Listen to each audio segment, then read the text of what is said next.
All right, so we're gonna start with the IT band, the side of the leg. So you'll see where I place the roller in between the hip and the knee. I wanna stay again in the muscle belly, not get too close to the joints themselves. You'll see my other leg I kind of use for maneuvering around, and my arms are working as well, so I'm not putting 100% of my body weight into that leg. And we can roll up and down a little bit, but it's more effective when we find a spot and then stick with it and sort of move through that spot. So you'll see me sort of flexing, extending the knee as I find a spot that might be a little tender and tight. But I'll roll up and down, try to find certain areas. And it's really important that we get not just the side of the leg, but kind of more towards the front, just a little bit towards the front, so that we're not getting that IT tendon, but we're getting the muscles that are involved over there, like the quad. You'll see me here grab my leg and get an extra stretch of the quad and the hip flexors. This can really release some tension in those legs, but it can also be pretty painful. So only do it if you feel comfortable. So you'll see me as I start to move towards the front of the leg, I'm hitting more of the hip flexor and the quads. So as I move to the front of the leg, I can get even closer to the hip joint, kind of into our crotch area. The hip flexor is going to be, really up close to that hip bone. We don't want to do anything if it's super painful, but just finding some of those spots that are soft and tender. You'll see me, I continue to flex and extend the knee, but that might be a little bit too intense for some people.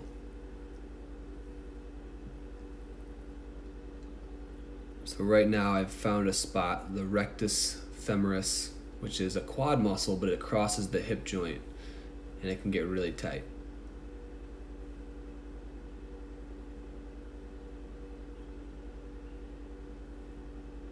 Again, I've sort of maneuvered my body into a position that makes this comfortable, or as comfortable as it can be. I'll start to move down the leg now, so towards the knee. But again, we don't want to get quite to the kneecap by any means. The quadriceps are 4 muscles, hence quad. And so there is a lateral, medial, and deep layer of the quads. So it's important to get that whole front of the leg, not just the very front.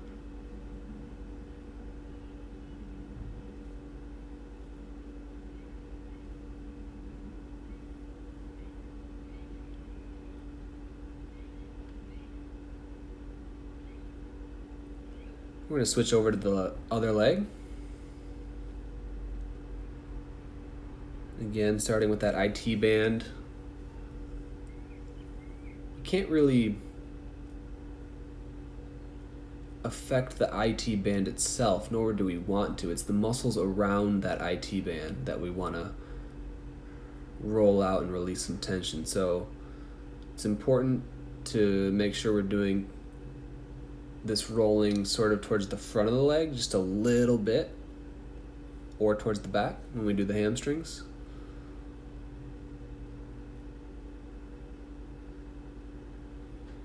And again, I use some of that flexion extension of the knee to stretch those muscles out a little bit to create even more of a release.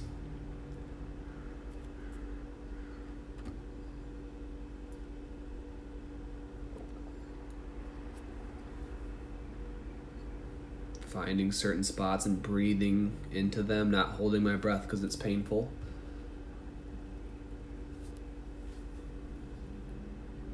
And as I start to move up towards the hip, I start to move more towards the front of the leg to get the hip flexors,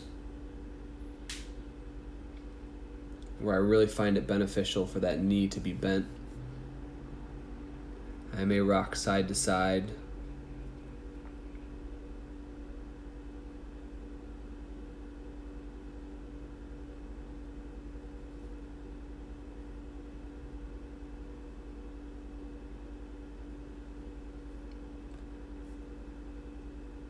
And the more you do this, the more you'll kind of memorize this sequence, and you can spend more or less time on certain areas.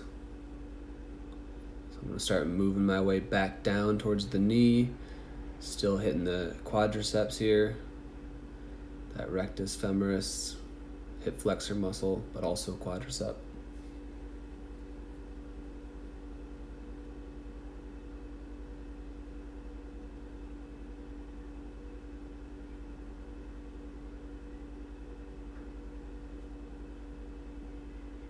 Getting the vastus lateralis, which is the outside part of the quad, and the middle and the inside as well. We'll hit the inner part of the quad here in a little bit.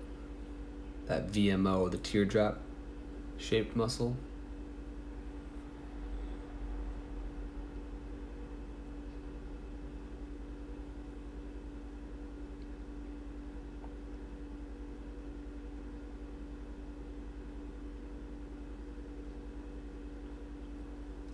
So you'll see me here is the hitting sort of that inner, that vastus medialis muscle, which is that teardrop muscle that's really close down to the knee.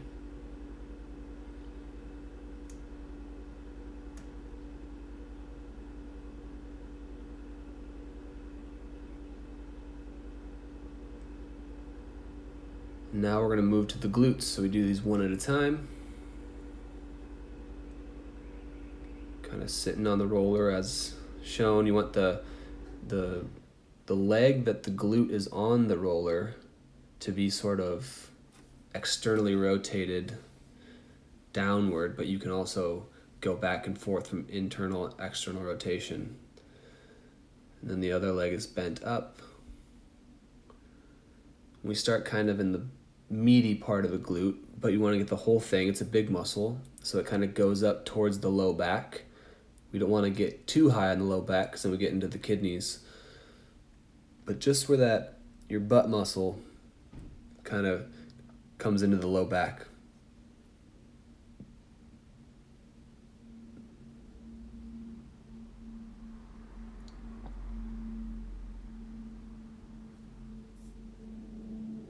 You'll see I kind of rock side to side to kind of hit the glute medius, which is more towards the outer part of the leg. Again, a lot of foam rolling is like searching for tender spots, trying to find them and just roll them out a little bit. So back to the meaty part, I'm going to move down.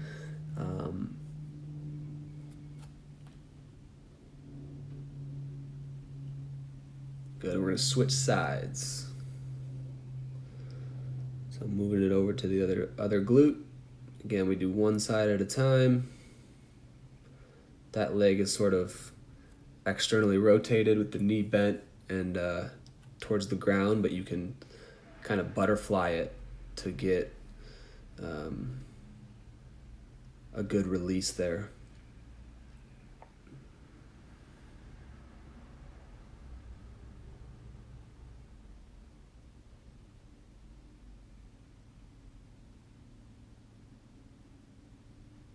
Sometimes people will use a lacrosse ball here. That's okay. It can be a little bit too specific, and it can get into some areas that we may not want to be adding too much pressure to. A ball that's a little bit bigger, like a softball or some other sort of myofascial release ball, I think is a little bit better.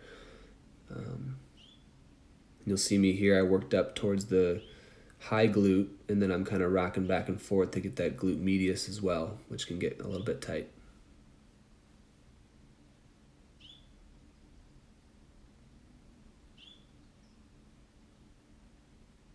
And then just back to the glute, finding some different tender areas.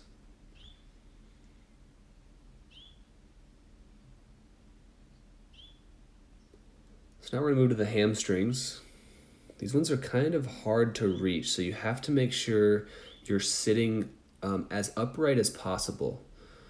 That stretches the hamstring so that the foam roller can kind of get in there and reach the hamstring. There's a lot of flesh and fatty material in the back of the leg, so sometimes it can be hard to reach. You'll see as I kind of stay as upright as possible. I keep the toes flexed towards the sky. I can really feel it near the insertion point, which is right up by the butt. But you want to be careful. You don't want to get in there too much because that is a tender area. The muscle belly is a little bit lower. So I spend a little bit of time up there, kind of flexing, extending.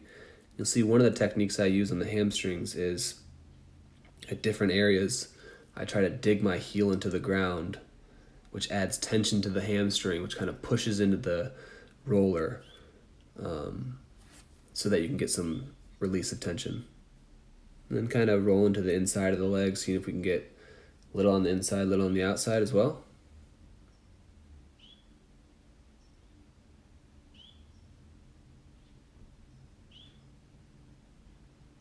And we'll switch it over to the other leg. Again, trying to stay as up, using your arms to try to stay as upright as possible.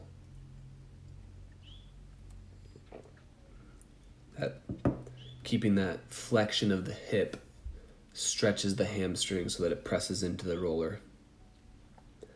And doing sort of micro rolls against it, and then finding certain spots and sort of digging the heel into the ground to flex the hamstring against that roller.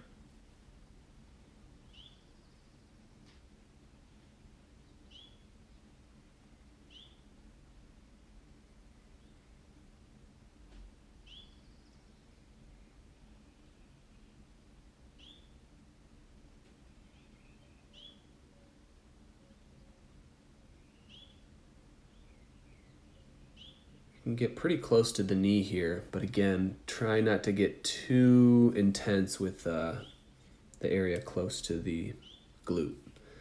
And again, we'll try to find a way to maneuver our body so that we can get sort of that inside part of the hamstring a little bit.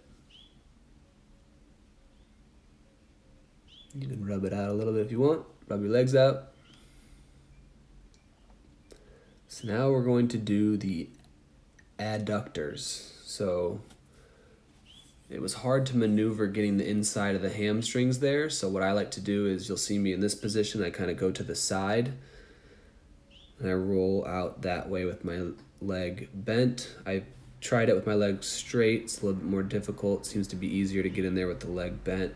And you can get up there pretty close to our family jewels. We don't want to get super close to the knee here. Stay more towards the middle of the leg and upper part. These tend to be really tight on people as well. So we'll move over to the other leg. Go ahead and finish this side up, and that should be good for our legs from the hip to the knee. You can do the calves as well, but this is really good for our hip specifically. We should be doing this every other day, every day or so. So make sure we have a foam roller at home. Namaste.